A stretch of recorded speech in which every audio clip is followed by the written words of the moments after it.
Prélever son maaser, c'est donner un dixième de tes bénéfices ou entrée d'argent pour Hachem.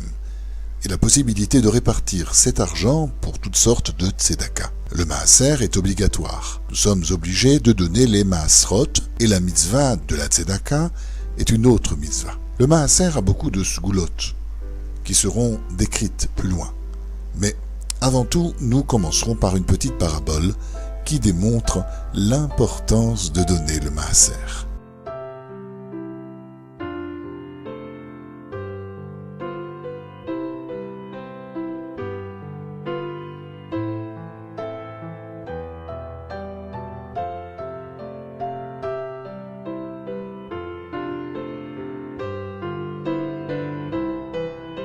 L'histoire est la suivante. Un père a donné à son fils 10 tablettes de chocolat. Après cela, le père demanda à son fils « Donne-moi s'il te plaît une tablette ». Le fils lui dit « Non, c'est à moi ». Alors son père lui dit « Pourtant, lorsque tu auras fini ces tablettes, je t'en donnerai d'autres. Et à ce moment aussi, je te demanderai une tablette et tu diras non ».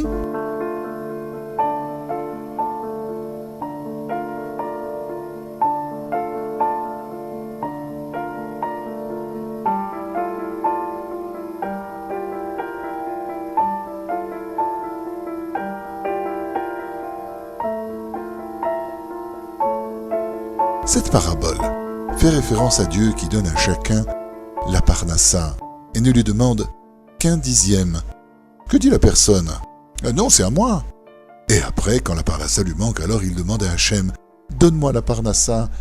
Car quand il s'agit de la parnassa, tout le monde sait prier et demander de l'argent à Dieu. Par sa grande bienfaisance, Hachem, encore une fois, lui donne et lui demande de prélever un dixième. Mais encore, la personne dit « Non, c'est à moi ».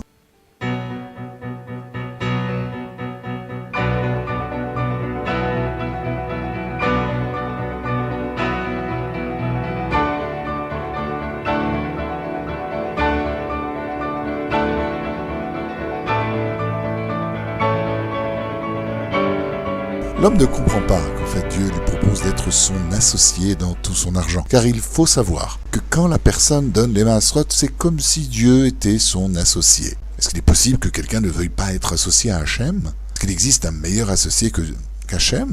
Un tel associé, c'est l'assurance d'une protection totale contre tous les dommages et pertes. Et il a toujours un crédit infini.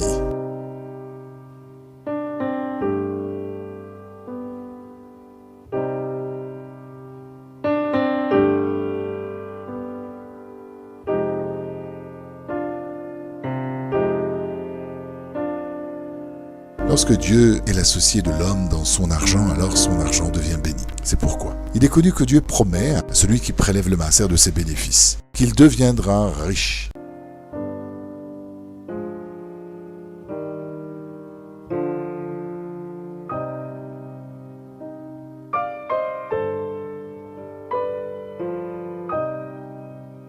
Dieu est prêt aussi à se faire éprouver sur cela. Selon cette parabole, on peut expliquer aussi cela, le père qui donne à son fils 10 tablettes de chocolat et lui en demande une, c'est certain que ce n'est pas parce que le père a besoin de cette tablette pour lui-même, mais il veut que son fils la donne à son frère qui n'en a pas. Quand le père verra que son fils donne à son frère de tout son cœur, alors il se dira « C'est un fils à qui j'aime donner », car il sait s'inquiéter de ses frères.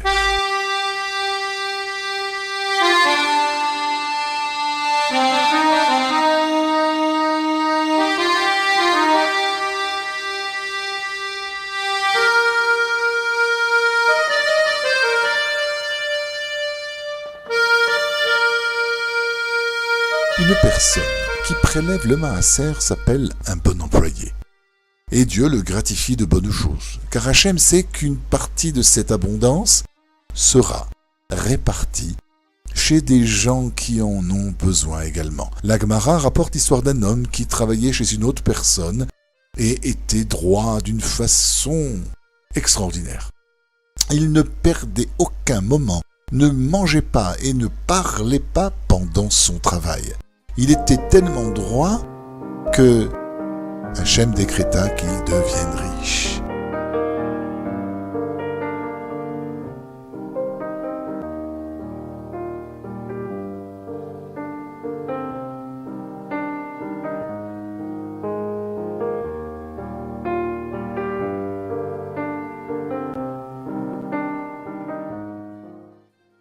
Eliaou le prophète se dévoila à cet homme et lui annonça la bonne nouvelle qu'Hachem décréta pour lui 7 années de richesse. Eliaou Hanavi lui posa aussi la question: quand veut-il recevoir cette richesse? Maintenant ou à la fin de sa vie? Il prit conseil chez sa femme et elle lui dit: maintenant, comme promis par Hachem, ce bon juif reçut cette richesse. Lorsqu'ils reçurent l'argent, sa femme lui dit d'aller acheter 2 cahiers. Il posa la question à sa femme pour quelle raison, mais elle ne lui répondit pas. Vraiment, pendant les 7 années, ils vécurent avec cette richesse et après cette période, Eliaou Hanavi vient reprendre en retour la richesse.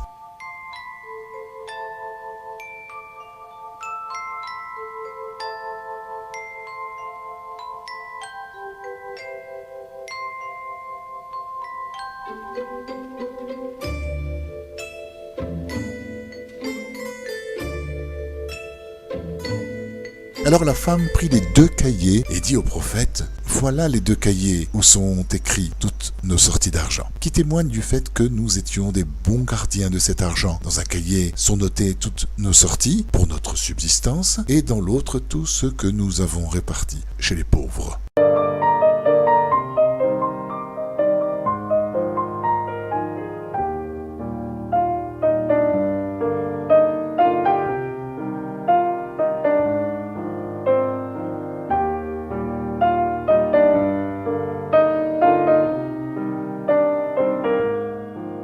Eliaou observa les 2 cahiers et vit que vraiment, il n'y avait pas de personne plus droite que ce couple, qu'en effet ils avaient vécu de façon aisée et avaient acheté tout ce dont ils avaient besoin, mais aussi qu'ils avaient réparti des énormes sommes d'argent avec une grande largesse. Alors le prophète Eliaou leur annonça que la richesse resterait chez eux, car ils avaient fait face à l'épreuve de la richesse et avaient fait la preuve qu'ils étaient des bons associés de Dieu.